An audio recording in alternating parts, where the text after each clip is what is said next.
Hello साथीहरू, आज म तपाईहरुलाई किरा लगायत जनावरहरू एकै ठाउँमा राखेर देखाउने छु।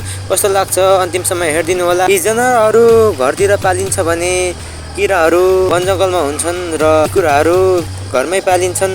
यिनीहरू सबै देखाउने छु, हेरेर आफ्नो प्रतिक्रिया दिनु होला। सुरुमा तपाईहरुलाई म जुका देखाउने छु। यो जुका चाहिँ लेग बेसी गर्दाखेरि भेटिन्छ। यो जुकाले टोक्यो भने रगत निकालिन्छ। यो यसबाट एकदमै बस्नु पर्छ।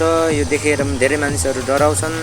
जुकाले अशुद्ध रगत पनि खान्छ र जुका चाहिँ धेरै जस्तो लेकमा हुन्छ यो बर्खाको समयमा। दोस्रोमा रहेको छ झुसुल किरा। यो झुसुल किरा चाहिँ गाउँघरमा घाँस काट्दाखेरि पाइन्छ। यो किरा देख्ने बित्तिकै धेरै मानिसहरू डराउने गर्दछ। अनि यो चाहिँ साथीहरू गड्यौला हो। यो चाहिँ लेकमा पाइन्छ। यो बर्खाको समयमा बाटोतिरै हिँड्छन्।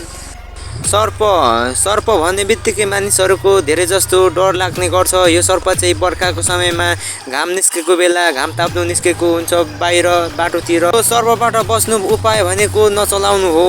अनि यो फट्याङ्ग्रा साथीहरू, यो फट्याङ्ग्रा चाहिँ झोरगाडीतिर बर्खाको समयमा खेत आली बाजु गर्दाखेरि भेटिने गर्छन्। यसलाई मानिसहरूले खाने पनि गर्छन् अनि यसलाई सुरक्षित पनि राख्छन् धेरै जस्तो। यो चाहिँ बर्खाको समयमा प्रशस्त पाइन्छ। अनि बाख्राहरू, यो बाख्राहरू चाहिँ गाउँघरमा धेरै जस्तो पाल्ने गर्छन् र यो बाख्राहरू चाहिँ चराउनको लागि खोलावारी पारी गर्छन् र खोलामा माछा मार्ने, बाख्रा चराउने अनि भेरा बाख्रा धेरै जस्तो गोठाला गर्छन्।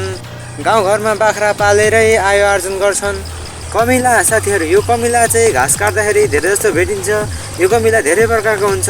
कोही कमिलाले धेरै चिज। भैँसी साथीहरू, भैँसी चाहिँ धेरै पाल्ने गर्छन् दुध दही महीको लागि। यसलाई घाँस लगाइदिने, गोबर सोर्ने, स्याहार गर्ने गर्छ।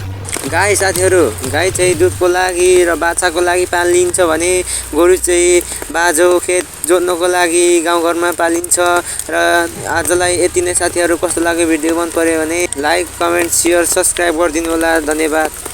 त्यही भिडियो लिएर अर्कोचोटि आउने छु। सबैजना अन्तिमसम्म हेरिदिनु भएकोमा धेरै धेरै धन्यवाद।